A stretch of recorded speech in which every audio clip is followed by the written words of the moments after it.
মোটামুটিভাবে সরকার প্রধান, সেনা প্রধান, বিএনপি, জামাত, এনসিপি, ইসলামী দলগুলো, আমাদের সোশ্যাল মিডিয়া ইনফ্লুয়েন্সারদের মধ্যে যেই তিনজনের কথা আপনি আলাদা আলাদা করে বললেন, তাদের সবার সম্পর্কে আপনি আপনার মতামত মন্তব্য দিয়েছেন, দর্শকরাও আপনাকে শুনেছেন। আমি এইবার আপনার কাছে এই বিষয়টা একটু বুঝতে চাই যে আপনি প্রথম থেকেই যে মানে 8 তারিখ থেকে আপনি বলছেন যে একটি প্রতিবিপ্লব, যেটাকে আপনি সাংবিধানিক প্রতিবিপ্লব বলছেন, সেটি হয়েছে। আপনি সরকার বদলের কথা আপনি আগেও বলেছেন, সরকার হয়তো আমেরিকানরাই বদলায় দিবে, রাষ্ট্রের ব্যাপারটা নিয়ে আপনি কথা বলেছেন। কিন্তু আমার একদম স্পেসিফিক প্রশ্ন, আপনি যদি রাষ্ট্রের বদল করতে চান সেই ক্ষেত্রে আপনি দায়িত্বটা কাকে দিবেন, কি উপায়ে দিবেন? ধরা যাক আপনি যদি ডক্টর মোহাম্মদ ইউনূসকেই বলতেন যে তুমি রাষ্ট্রের বদলটা সম্পন্ন করো, যেটা আপনি বিএনপির চাপের কথা বলতেছিলেন, সেইটা আপনি মানে কিভাবে পিক করতেন যে এটা ডক্টর মোহাম্মদ ইউনূস, এটা ফরহাদ মজন না, এইটা আলী রিয়াজ না, এটা ডক্টর মোহাম্মদ ইউনূস? এই পিকটা আপনি কিভাবে করতেন, মানে এইটা কিভাবে সম্ভব হতো, এটা যদি আমাদের একটু বলেন। যে আমরা যদি আপনার তর্কের প্রেমিসটা পুরো ধরেও নেই যে হ্যাঁ আমাদের রাষ্ট্রের এই জিনিসগুলি তো বদলাইতেই হবে, না বদলায় আমরা সরকার বদলায় আমাদের ফায়দাটা কি আসলে, আপনি এটা আসলে কিভাবে তাদেরকে চিহ্নিত করবেন? মানে আমাদের তো কোনো সাদা ঘোড়া পাঠানোর উপায় নাই।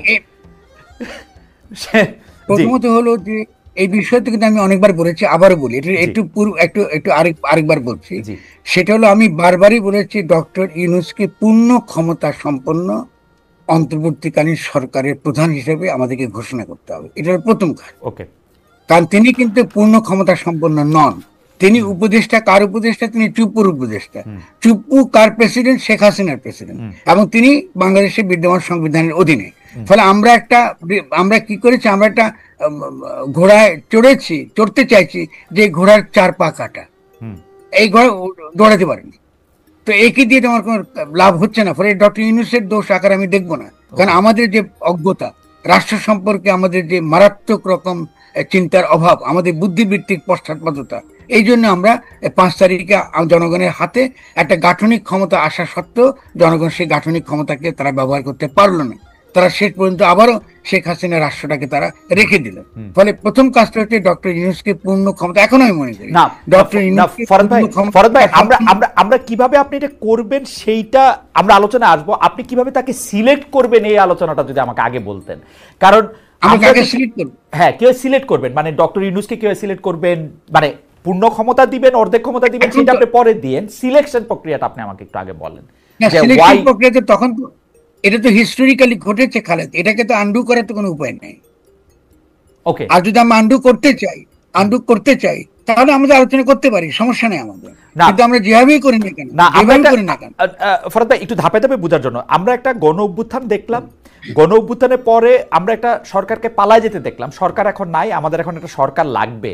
এখন আমি যে ডক্টর ইউনূসকে আনলাম, আমি তো দেখলাম যে আমাদের যে বর্তমান সেনাপ্রধান আছে, একজন উপদেষ্টাই বললেন তিনি চান নাই, তিনি মনে করছেন যে ডক্টর ইউনূস তো 30% লোকের কাছে অন্তত বিতর্কিত, আমরা কেন মাত্র 70% লোকরে সারা মানুষের লোক হিসেবে আনবো। তো এই সিলেকশন প্রক্রিয়াটা আমি কেমনে করতাম? কারণ আমার কাছে কি মনে হয় ফরহাদ ভাই, আপনার এগুলি বইলা যাইতে হবে।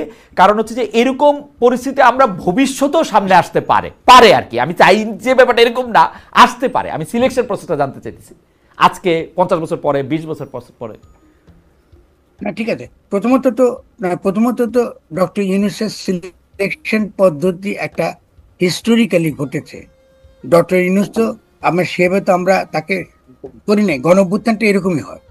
এখন গণ অভ্যুত্থানের সেখানে যদি নাহিদও যদি তার নিজেকে বলতো আমি রাষ্ট্রের ক্ষমতা গ্রহণ করলাম, এটা গ্রহণযোগ্য হতো। কারণ পলিটিক্যালি গণ অভ্যুত্থানের পরে আইন নাই, এবং সে আইন রাইট এক্স্যাক্টলি। সামরিক অভ্যুত্থানে যখন কি বলে, যদি সেনা প্রধান এসে যদি বলে সংবিধান স্থগিত এবং আজ থেকে আমাদের ফরমানের উপর দেশ চলবে, তো গণ অভ্যুত্থান চলতে পারবে না কেন? অবশ্যই পারবে। কিন্তু হিস্টোরিক্যালি ঘটনা ঘটে, রাইট, হিস্টোরিক্যালি ডক্টর ইউনূসের নির্বাচন পদ্ধতিটা ছাত্রদের দ্বারাই হয়েছে যতদূর আমি জানি।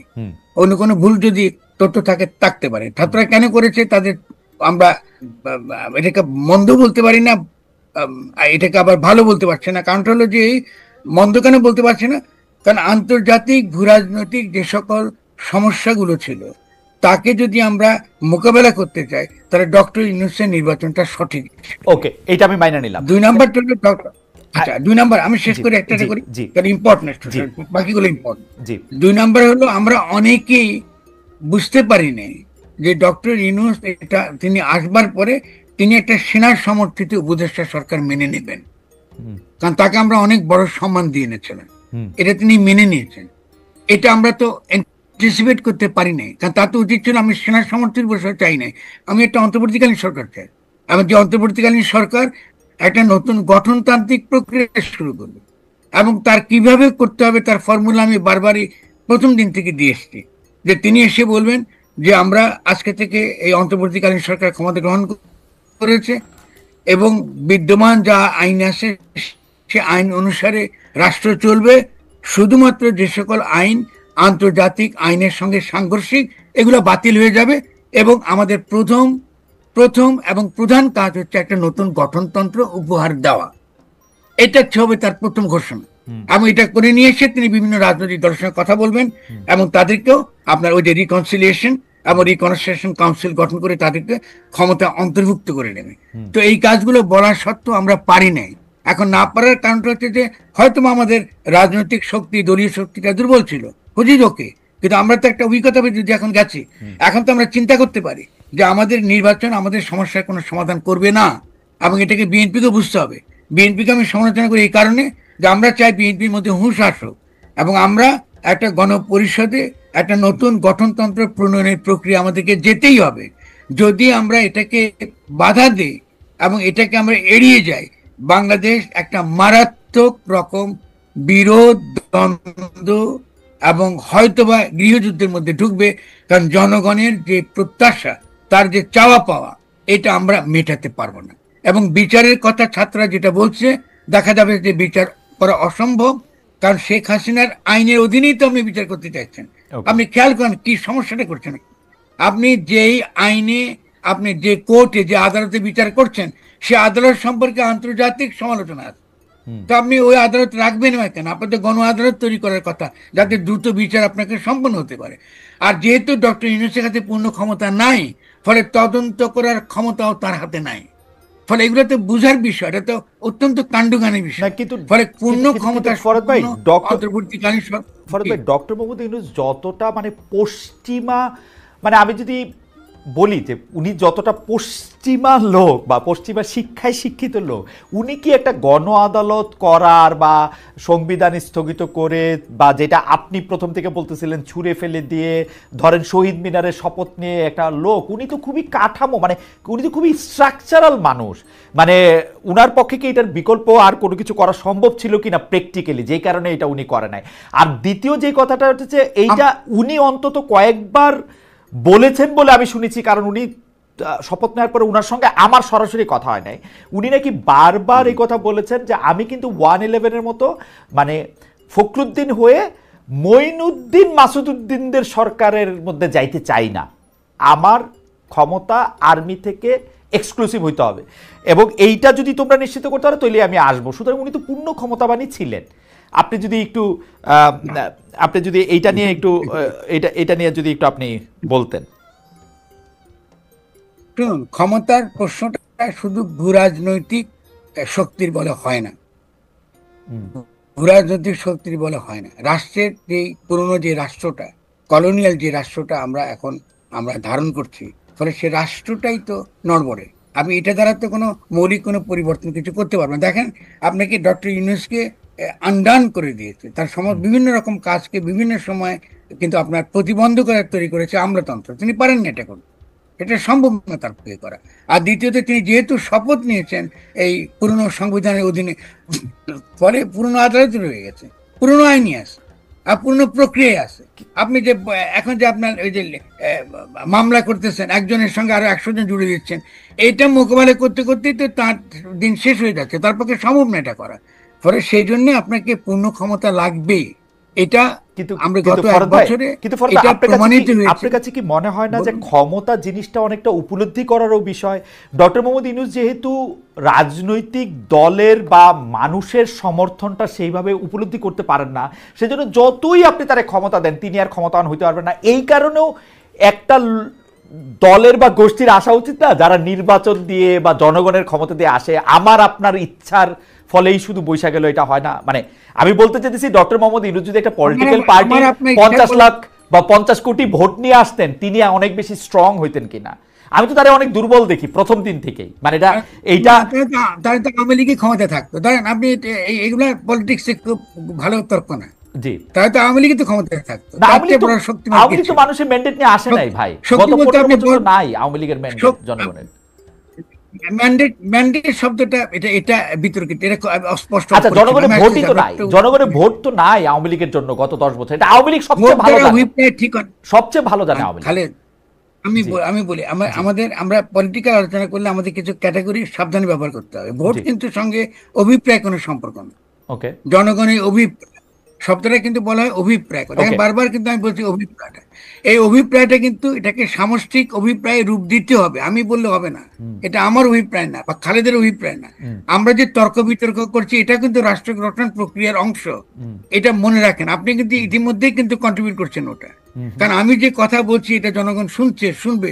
আপনি যতগুলো এই শো করেন জনগণ শুনছে, এর মধ্যে দিয়ে কিন্তু তার একটা ইচ্ছা, একটা অভিপ্রায় কিন্তু গড়ে উঠছে। ফলে গণতন্ত্র সম্পর্কে তার যে ধারণা, সে ধারণাটা বদলাতে হবে।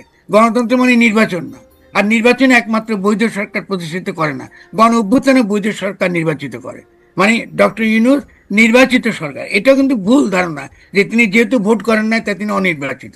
এগুলো আমাদের সমাজে এগুলো তো প্রবলভাবে হাজির রয়েছে, যে কারণে ডক্টর ইউনূস অনেক কাজ করতে পারেন নাই। কারণ আমাদের ধারণা যে যেহেতু তিনি নির্বাচিত নন, অতএব তিনি বুঝি আপনার এই দীর্ঘকাল তিনি শাসনে বা রাষ্ট্র গঠন প্রক্রিয়ার ভূমিকা রাখতে পারবেন না। এটা ভুল চিন্তা, এগুলা পলিটিক্স, এগুলো নাই এগুলা। ফলে আমাদের কিছু বেসিক কনসেপ্টটা পরিষ্কার করতে হবে যে আমাদের অবশ্যই ভোট লাগবে। ভোট মানে হলো নির্বাচন। আমি যদি আজকে গণপরিষদ নির্বাচন করতে চাই, তাহলে ভোটেই গণপরিষদ নির্বাচন করব। আর গণপরিষদের ভূমিকাটা কি? গণপরিষদের ভূমিকাটা হচ্ছে এই যে জনগণের সামষ্টিক অভিপ্রায়কে রূপ দেওয়া, জনগণের সামষ্টিক, কারণ বিভিন্ন সমাজ থেকে বিভিন্ন প্রতিনিধি হিসেবে তারা গণপরিষদে আসবেন কি জন্য? একটা গঠনতন্ত্র প্রণয়ন করবার জন্য। সেখানে তারা তর্ক বিতর্ক করবে, তার মধ্যে দিয়ে একটা সামষ্টিক, এটা শেষ করে একটু, তার মধ্যে দিয়ে একটা সামষ্টিক অভিপ্রায়টা গড়ে উঠবে, ওটাই হবে গঠনতন্ত্র। তাহলে এই প্রক্রিয়াকে তো আমরা এড়াই গিয়ে তো সরকার নির্বাচনের কথা বলা মানে কি জনগণের বিরুদ্ধে দাঁড়ানো, আর তো কোনো আর কি হতে পারে? ফরহাদ ভাই, জনগণের কেন আপনি এটা করতে পারবেন না? ফরহাদ ভাই, আমি এই যে মানে আজকে এই শোটা করি বলেই, বা আমার যেহেতু কমেন্টের জায়গাটা উন্মুক্ত থাকে, লোকজন আমাদেরকে ভোট দিয়েও জানায় যে কোন পক্ষে তারা কি মনে করছে, কমেন্ট করে দেখে আমি আসলে অনেক বেশি কনফিউজড হই। আপনার একই কথার সূত্র ধরে আমার এখানে যারা মতামত দিচ্ছেন তারা বলতেছেন, একই কথা সূত্র ধরে আপনি বুঝতেছেন যে ধর্ম নিয়ে আপনি যে কথা বলছেন সেই কথা সূত্র ধরে কেউ বলতেছেন যে আপনি ঠিক বলছেন, এই সংখ্যাবশক কম, অধিকাংশই বলতেছেন আমাকে দোষী করতেছেন, কারণ আমি যথেষ্ট পড়ালেখা জানার লোক না যে আপনাকে ঠিকমতো প্রশ্ন করতে পারি, কেন একজন আলেমকে আনা হয় নাই যিনি আপনাকে আসলে এই বিষয়গুলি বলতে পারবেন সেরকম। আবার পাশাপাশি এই মতামত আসে যে আমি ইচ্ছা করে এরকম একটা বিতর্ক উস্কে দিচ্ছি যাতে একটা বিতর্ক সৃষ্টি হয়। সুতরাং মানে জনগণের অভিপ্রায় বোঝা তো ফরহাদ ভাই, আমি আমার মানে আমি একই জায়গা থেকে আমি 4 রকমের অভিপ্রায় পাই আসলে। মানে উত্তর দিচ্ছে আপনাকে, যারা আপনাকে মন্তব্য করে তাদেরকে উত্তর দিচ্ছে। আপনি 47 সালে আমরা পাকিস্তান পেয়েছি, তাহলে আপনার 47 থেকে আরম্ভ করে আমরা কয়দিন পরে আবার 72 সালে বাংলাদেশ কেন চাইলাম? ফলে অভিপ্রায় তো পরিবর্তন হয়, বিবর্তিত হয়, ইতিহাস তো, it's a part of the history, 1 নম্বর। 2 নম্বর, ইসলামে আলেম বলে কোরআন হাদিসে যারা পড়াশোনা করে এদেরকে আলেম বলে না, আলেম মানে জ্ঞানী ব্যক্তি। ফলে আপনি জ্ঞানী ব্যক্তির ধারণাটা আপনি যে অনইসলামিক একটা ধারণা প্রয়োগ করবেন, এটা তো হবে না। 3 নম্বর হলো যারা আলেম ব্যক্তি, আমি যে ভুল বলছি এটা তারা ব্যাখ্যা করে বলুক, আমাকে যে আপনার এখানে বক্তব্য দিতে হবে এমন তো কোনো কথা নাই। আমি তো দেখি নাই যে তারা কেউ আমার সঙ্গে তর্ক করতে এসছে। আমি যখন মক্কা বিজয়ের কথা বলেছি, আমি যখন হেফাজতের পক্ষে দাঁড়িয়েছি, আমি যখন সঠিক অবস্থান নিয়েছি, তখন তো আমার বিরুদ্ধে তারা করতে পারেনি। আমি এখনো মনে করি তারা যে তথাকথিত তাদের যে কোরআনের ব্যাখ্যা, এটা তাদের ব্যাখ্যা, তাদের তাফসীর, এবং এই তাফসীর গুলো একটা ট্রাইবাল সমাজের তাফসীর, এবং এই তাফসীর গুলো ফান্ডেড, অধিকাংশ ক্ষেত্রে ফান্ডেড বাই সৌদি আরবিয়ার মতন রাজতান্ত্রিক। এটা ইম্পর্টেন্ট পলিটিক্যাল হিস্ট্রি। আপনি আমার একটু বলেন, আমি কিন্তু দেখছি যে এটা কিন্তু আজকে না, মানে ইন্ডিপেন্ডেন্ট টেলিভিশনের থেকেও আপনার বহু সময় এরকম শুনছি আপনাকে নিয়ে টকশো করা যাবে না, যেদিন শুনছি সেদিনই আপনাকে আমি জোর করে হলেও টকশোতে নিয়ে আসছি যে আপনার সাথে কথা বলা যাবে না কেন, এটা এসে আমাদের বইলা যান কেন এইটা। তো সেই ক্ষেত্রে আপনি যখন ওদের পক্ষে অবস্থান নিছেন, এমনকি কোনো কোনো টেলিভিশন বলছে আপনাকে নিলে সবাই বয়কট করবে, আপনার মনে আছে, হয়তো মনে থাকবে, তখনও আমরা আসলে আপনার সাথেই কথা বলছি, কিন্তু তর্কটা না ঠিক আছে। কিন্তু ফরহাদ ভাই, আমার কথা হলো মানুষের অভিপ্রায় বোঝার আসলে কি কোনো তরিকা আছে? মানে মানে এটা আমি কেমনে বুঝবো? আমি তো বুঝাই না। একই কথা, এই যে আমি আপনাকে যে কথা বলতেছি সেই একই কথার 5 রকম অনুবাদ হইতেছে। আমি যদি কাউরে পাই জানতে যে ভাই আমাকে একটু বলেন তো আপনি এটা কেমনে বুঝলেন, তখন উনি আমাকে রাশোমন এফেক্টের কথা বলেন, উনি আমাকে আকিরা কুরোসাওয়া শেখান। আমি মানে কিন্তু জন অভিপ্রায় আমি কেমনে বুঝবো, এইটা আপনি যদি একটু বলেন।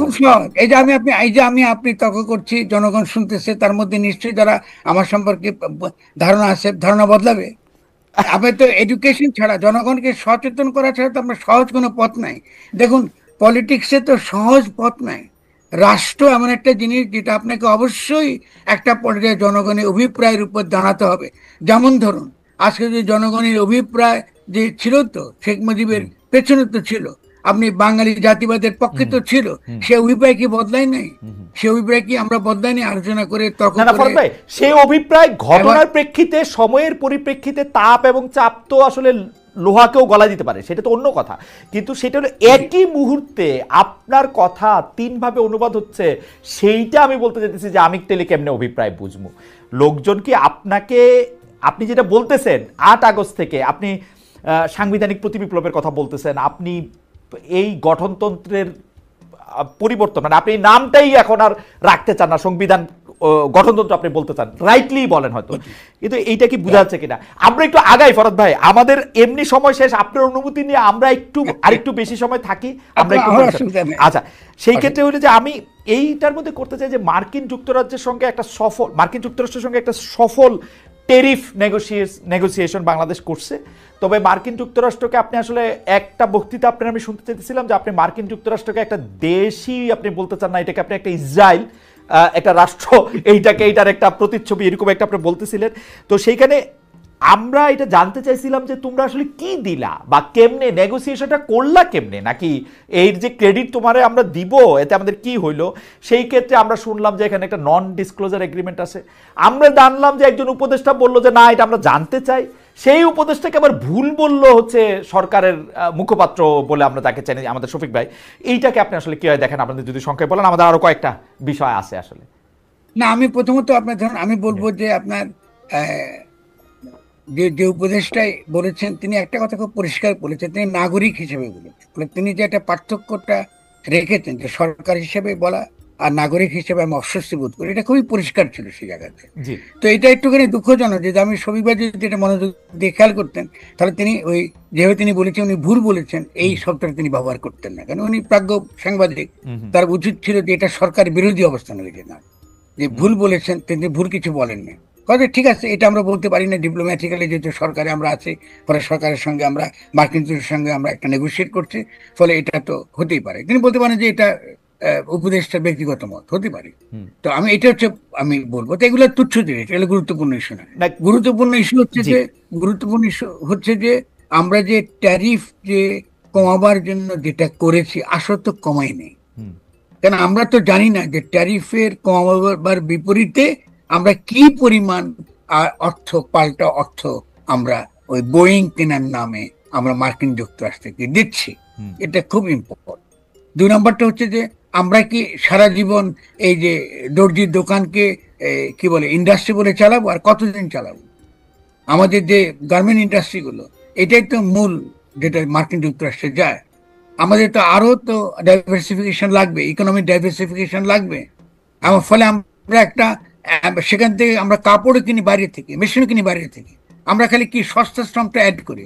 এই সস্তা শ্রমের অর্থনীতিকে রক্ষা করার জন্য আমাদেরকে এই ট্যারিফের জন্য আমরা আবার বোয়িং কিনতে যাবো কেন, বা কি কিনতে তা তো আমরা জানি না। আমরা এটা আর কি কি মূল্য দিচ্ছি, ফলে এটা গ্রহণযোগ্য হতে পারে না। পরে সরকার এটা সফলতার আকার আমি গ্রহণ করি না। ফরহাদ ভাই, সরকার এটা লুকাইতে চাইতেছে কেন? মানে মানে বাংলাদেশ আসলে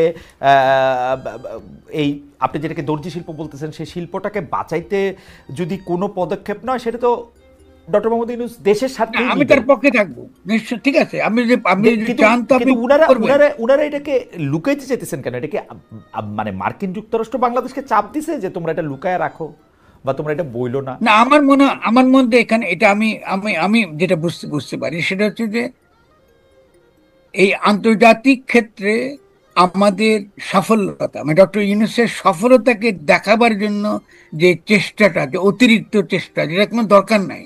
কারণ ভূ রাজনৈতিক, ইতিমধ্যে খেয়াল করেন, ভূ রাজনৈতিক ছবি এটা কিন্তু বলতে যাচ্ছে।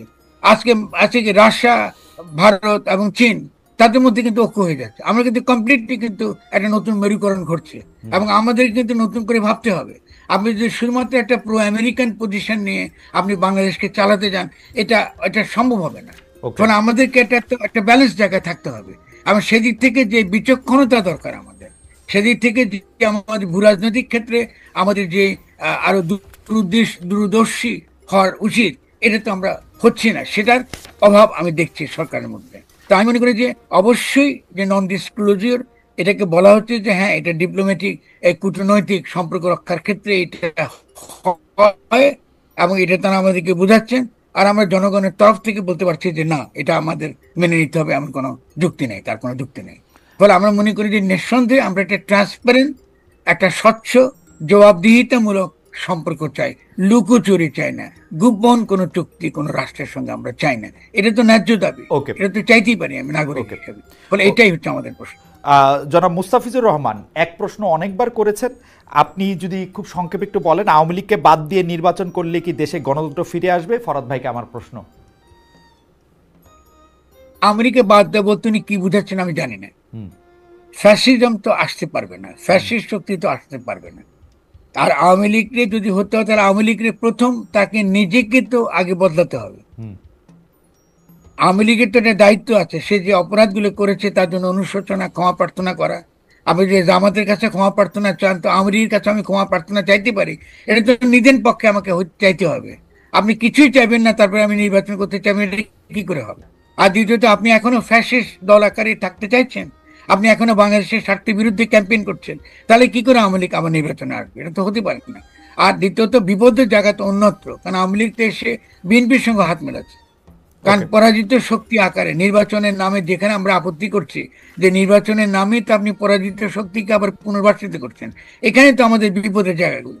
ফলে আমরা মনে করি যে এটা খুবই ভালো হবে যদি আওয়ামী লীগের একটা আত্মসমালোচনা আমরা দেখি, এবং ওকে। আওয়ামী লীগের ঐতিহাসিক অবদানটুকু আমরা, যারা আওয়ামী বিরোধী তথাকথিত, যারা একেবারে এক একটা আওয়ামী বিরোধী, তাদের আমি পক্ষে নই।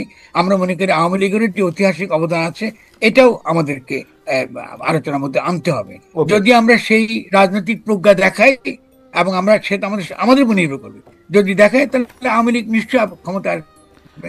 মুসলিম লীগ তো বিরাট একটা দল ছিল, এখন তো মুসলিম লীগ বলে কিছু নাই, হুম। তাতে খুব একটা ক্ষতি বৃদ্ধি হয়েছে বলে আমার মনে হয় না। ন্যাপও তো একটা বড় দল ছিল, তো ন্যাপ তো নাই, তাতে খুব ক্ষতি বৃদ্ধি হয়েছে বলে আমাদের মনে হয় না। তো সেজন্য আওয়ামী লীগ যদি চলে যায়, হিস্টোরিক্যালি তার বিলুপ্তি ঘটে, অসুবিধাটা কোথায়? হায় করার তো কিছু নেই। ওকে।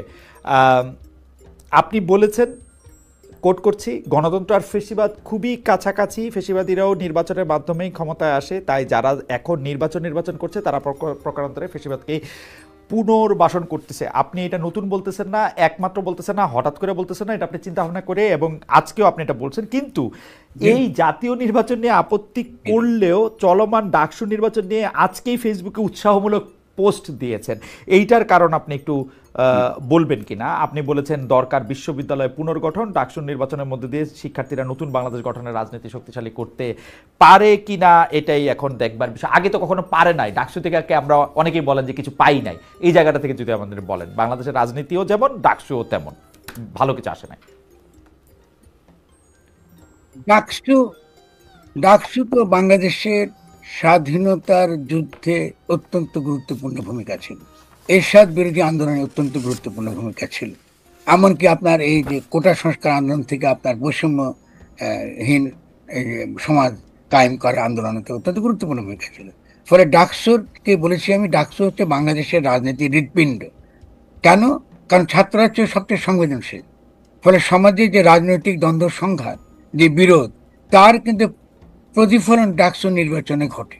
মানে ডাকসু নির্বাচনে যদি আপনি একটা সঠিক একটা ছাত্র সংগঠন বা ছাত্রদের যদি উপলব্ধি, তাদের যে রাজনৈতিক উপলব্ধি, তার যদি একটা স্বচ্ছ প্রকাশ ঘটে, এবং সেটা কিন্তু একটা পুরো বাংলাদেশে একটা একটা দিক নির্দেশনা তারা দিতে পারে। এই জন্য ডাকসু নির্বাচনকে আমি অত্যন্ত গুরুত্বপূর্ণ বলে মনে করি। তো এইটা আর রাষ্ট্র গঠনের যে প্রকল্প রাষ্ট্রীয় পর্যায়ে, এটা তো এক না, ডাকসু তো রাষ্ট্র।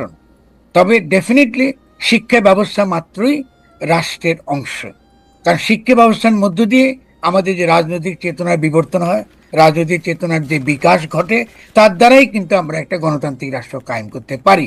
ফলে আপনি ঢাকা বিশ্ববিদ্যালয়ের পরিবেশ দ্বারা আমরা বুঝবো আগামী দিনে আমরা আদৌ একটা গণতান্ত্রিক বাংলাদেশ গঠন করতে পারবো কিনা।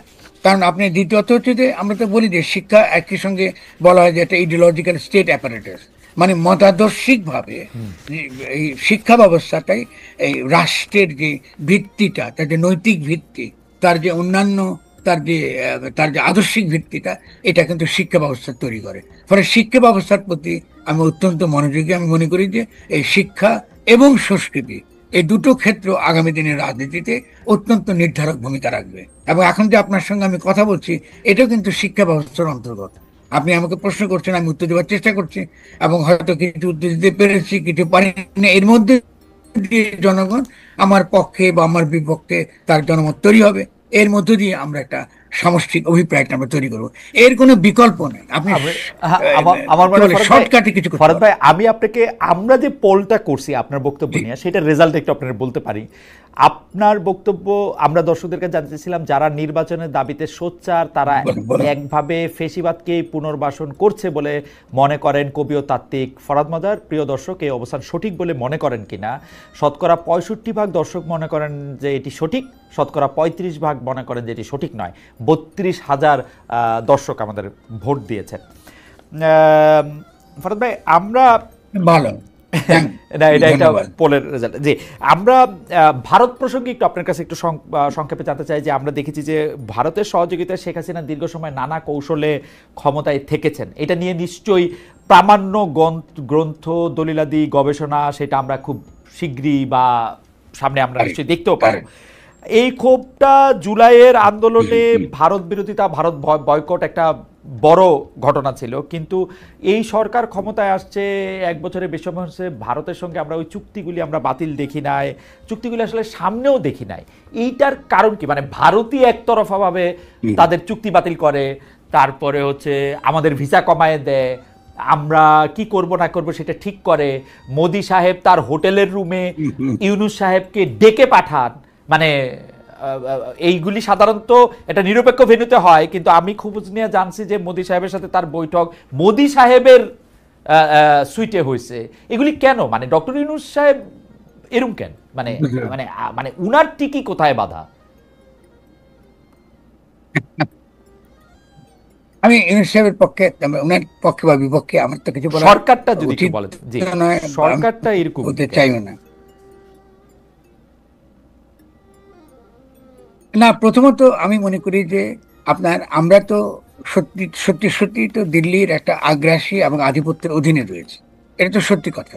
আমাদের ইনস্টিটিউশন গুলো কিন্তু এক দিল্লিমুখী, আমাদের সংস্কৃতিও দিল্লিমুখী, তারাও কিন্তু দিল্লিমুখী। যারা নিজেদেরকে ইসলামপন্থী বলে এবং দিল্লি বিরোধিতা করে, আমি তারাও কিন্তু আসলে দিল্লিমুখী। আমি এই ফাঁকে এটা বলে যাচ্ছি আপনাকে, যে আপনি যখন ওয়াজ করেন যে আপনার দাসের সঙ্গে সহবাস করা সঠিক কিনা, আপনি কিন্তু আসলে মোসাদের তত্ত্বগুলো প্রচার করেন। ইসলাম একটা অত্যন্ত বর্বরদের ধর্ম, এরা একমাত্র এই সেক্স ছাড়া কিছু বুঝে না।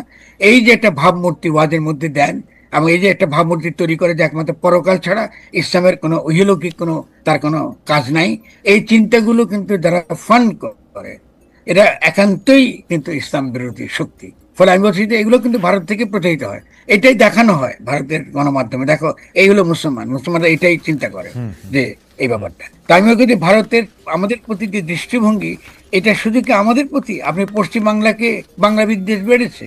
আচ্ছা, পশ্চিমবাংলায় যথেষ্ট আন্দোলন সংগ্রাম চলছে, যেখানে তারা বাংলা ভাষাকে আপনি বলছে, বিজেপি এটাকে বলে বাংলাদেশি ভাষা। তারা বাংলা ভাষা বলে একটা ভাষা আছে, এটার অস্তিত্ব তারা স্বীকার করতে চায় না। পরে কেউ বাংলা বললে মনে করে এটা সবই হলো ওই কি বলে আপনি ওখানে চলে গেছে কাজের জন্য, মানে সব ভারতে গিয়ে তারা থাকতে যায়। ভারতে আপনার হানি কি মধু কি আপনার দুধের সরোবর বইছে, আর এখান থেকে সব আপনি যাইতেছে ভারতে, বাংলাদেশ থেকে। পরে বাংলা ভাষা বললেই তারা মনে করে এসব বাংলাদেশ থেকে আসছে। ফলে ভারতের মধ্যে স্পেশালি উত্তর ভারতের হিন্দি ভাষী লোকজনদের মধ্যে একটা অংশ তো আছে যারা হিন্দুত্ববাদী। এদের তো একটা বিকৃত মস্তিষ্কের লোক। এদের তো আসলে কোনো বৃহত্তর ভারতের স্বার্থ ভাববার তো তাদের তো কোনো ইচ্ছা নাই। কারণ ভারত তো সত্যিকার অর্থে একটা বড় সাম্রাজ্য হতে পারে, কারণ মুঘল সাম্রাজ্য এখানেই ছিল। যখন আপনার মুঘলরা ছিলেন, সুলতানদের আমলে কিন্তু এটা একটা সুলতানিয়ত এটা ছিল। কিন্তু ভারত যদি মুসলমানদের প্রতি তার যে দৃষ্টিভঙ্গি এবং বিশেষত তার প্রতিবেশীদের প্রতি তার যে দৃষ্টিভঙ্গি, এই দৃষ্টিভঙ্গি থেকে কাটিয়ে না উঠলে ভারতের আভ্যন্তরীণ ভাবে ভারত স্থিতিশীল হতে পারবে না। এটা অসম্ভব। আপনি 35% আপনি মুসলিম পপুলেশন নিয়ে আপনি মুসলমানদের বিরুদ্ধে সারাক্ষণ আপনি একটা মুসলিম নিধন, মুসলিম নির্মূল রাজনীতি করবেন, এটা কি সম্ভব? এটা অসম্ভব ব্যাপার। ফলে আমরা তার শিকার হচ্ছি সারাক্ষণ। ফরাদ ভাই, আমাদের আর দুইটা প্রসঙ্গ আছে। একটা প্রসঙ্গ হচ্ছে যে আমার অনেক বন্ধু আমাকে ব্যক্তিগত মেসেজে জানাচ্ছেন যে এই 1971 সালের মুক্তিযুদ্ধে নিহতের সংখ্যা নিয়ে আপনি কোনো মন্তব্য করবেন কিনা। না, নিহতের মন্তব্য নিয়ে এইটা তর্কটা শহীদের সংখ্যা নিয়ে ডেফিনেটলি আমি মনে করি আমাদের জন্য যেটা অত্যন্ত খারাপ হয়েছে সেটা বিচার বিভাগ যখন এইসব ক্ষেত্রে হস্তক্ষেপ করে। ফলে ইতিহাসবিদদের উপর তো এটা ছেড়ে দেওয়া উচিত। কারণ আপনি যদি একজন লোকও মারা যায় তাও তো মুক্তিযুদ্ধ বৈধ। এটা তো সংখ্যা দিয়ে তো ঠিক হয়নি। আপনি যদি পাকিস্তান যদি 25শে মার্চের রাত্রে গণহত্যা না চালাতো তবুও বাংলাদেশের স্বাধীনতা ছিল বৈধ। ফলে আমরা কিন্তু এই কথাগুলো বলে আমাদের ক্ষতিটা হয় যে যেহেতু আমাদেরকে 30 লক্ষ লোক মারা গেছে অতএব আমরা স্বাধীন হয়েছি। No, it is not true. আপনি যদি সিরাজ আহমদ খানদের যদি রাজনীতি আপনি দেখেন তো তিনি তো তরুণ বয়স থেকে বাংলাদেশ স্বাধীন করার কথা বলেছেন। তার যে নেতা কি ছিল, তার নেতা ছিল সুভাষচন্দ্র বসু। তিনি তো চেয়েছেন যে আপনার সুবে বাংলা, যে আপনার বাংলা বিহার উড়িষ্যা, এটা তো তার একটা স্বাধীন তার সত্তা ছিল। বাংলা ভাষা মিথিলা ভাষা মৈথিলি ভাষা থেকে এসছে। বাংলা ভাষার সঙ্গে আপনার বিহারের সম্পর্ক আছে, উড়িষ্যার সম্পর্ক আছে, খুব ক্লোজ। আসামের ভাষা বাংলা ভাষা অত্যন্ত কাছাকাছি। তাহলে একটা বৃহত্তর ভৌগোলিক অর্থে, ভাষা এবং সাংস্কৃতিক অর্থে একটা পরিমণ্ডল, একটা রাজনৈতিক পরিমণ্ডল তো আলাদা। এটা তো হিন্দুস্তানের অন্তর্গত ছিল না কখন। তারপরে এই চিন্তা তো কোনো অন্যায় কোনো চিন্তা নয়। আপনি তো ইংরেজদের মানচিত্র মানতে হবে একদম, এটা তো মানবার তো কোনো বাধ্যবাধকতা আমাদের নাই। কিন্তু তার মানে এই নয় যে কালকে আমরা, একটু বলি খালেদ, তার মানে এই নয় যে কালকে আমরা এই পশ্চিম বাংলাকে নর্থ ইস্টকে বাংলাদেশের সঙ্গে একত্র করব। এটা আমাদের যুক্তি নয়। আমাদের যুক্তিটা হচ্ছে যে এই যে বৃহত্তর ভূগোল, এই ভূগোলের কথা মনে রেখে আমাদেরকে এই বিশ্ব সভায় যে আন্তর্জাতিক যে পরিতান্ত্রিক ব্যবস্থা, যে গোলকায়ন ব্যবস্থা, এর মধ্যে আমাদের একটা একটা একটা একটা একটা রাজনীতি গড়ে তুলতে হবে। সেই রাজনীতির মধ্যে আমাদের নর্থ ইস্টের সঙ্গে সম্পর্ক ভালো করতে হবে, বিহারের সঙ্গে সম্পর্ক ভালো করতে হবে, উড়িষ্যার সঙ্গে আসামের সঙ্গে সম্পর্ক ভালো করতে হবে। ফলে সেদিক থেকে তো এটা খুবই গুরুত্বপূর্ণ বিষয়। তো সংখ্যা নিয়ে আমি কি করবো? সংখ্যা তো ইম্পর্টেন্ট, কারণ আমাদের তো একটা সাংস্কৃতিক ঐতিহ্য আছে। ফরাদ ভাই, এখানে দুইটা প্রসঙ্গ, মানে একজন বলতেছেন যে ঠিক আছে এটা যা বলা হয়েছে সেইটার মধ্যেই আমরা থাইকা যাই, এটা নিয়ে আর কথা বলার দরকার নাই। আরেকজন বলতেছেন যে আমরা তো যে। প্রিয় দর্শক, আসসালামু আলাইকুম। এই শেষ পর্যন্ত ভিডিওটি দেখছেন সেই জন্য আপনাকে অনেক অনেক ধন্যবাদ।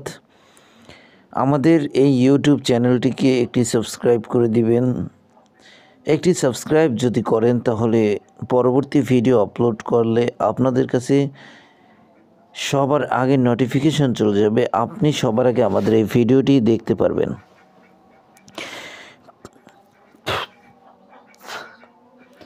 প্রিয় দর্শক, এই শেষ পর্যন্ত ভিডিওটি দেখছেন, তার মানে আপনি বাংলাদেশের রাজনীতি সম্পর্কে কিছু জানতে চান, কিছু শিখতে চান। বাংলাদেশের রাজনীতি সম্পর্কে জানার একমাত্র মাধ্যম হচ্ছে এইসব টক শো। এই টক শোগুলি আপনি যত দেখবেন আপনার মাথার জ্ঞান বাড়বে, বুদ্ধি বাড়বে এবং রাজনৈতিক প্রেক্ষাপট সম্পর্কে জানতে পারবেন। প্রিয় দর্শক, তাই আপনার উচিত আমাদের এই ইউটিউব চ্যানেলটিকে একটি সাবস্ক্রাইব করে রাখা। যদি সাবস্ক্রাইব না করতে পারেন তাহলে আপনার ঘরের কেউ থাকলে তাকে বলুন আমাকে এই চ্যানেলটিকে সাবস্ক্রাইব করে দাও এবং একটি লাইক দিবেন। আপনি যদি লেখাপড়া জানেন তাহলে আপনার মূল্যবান মতামত অবশ্যই কমেন্ট করে জানাবেন কমেন্ট বক্সে। আপনি যদি একটি কমেন্ট করেন তাহলে আপনার ওই কমেন্টে আরেকজন এসে পড়বে, সেও কিন্তু রাজনীতি সম্পর্কে জানতে পারবে এবং জ্ঞান অর্জন করতে পারবে। ঠিক একইভাবে আরও একটি সমস্যার সমাধান হতে পারে।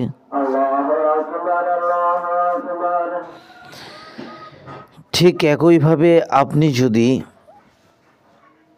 আমাদের এই ইউটিউব চ্যানেলের কমেন্ট বক্সে কিংবা এই ভিডিওর কমেন্ট বক্সে কমেন্ট করেন তাহলে আপনার এই কমেন্টে আরেকজন এসে পড়বে।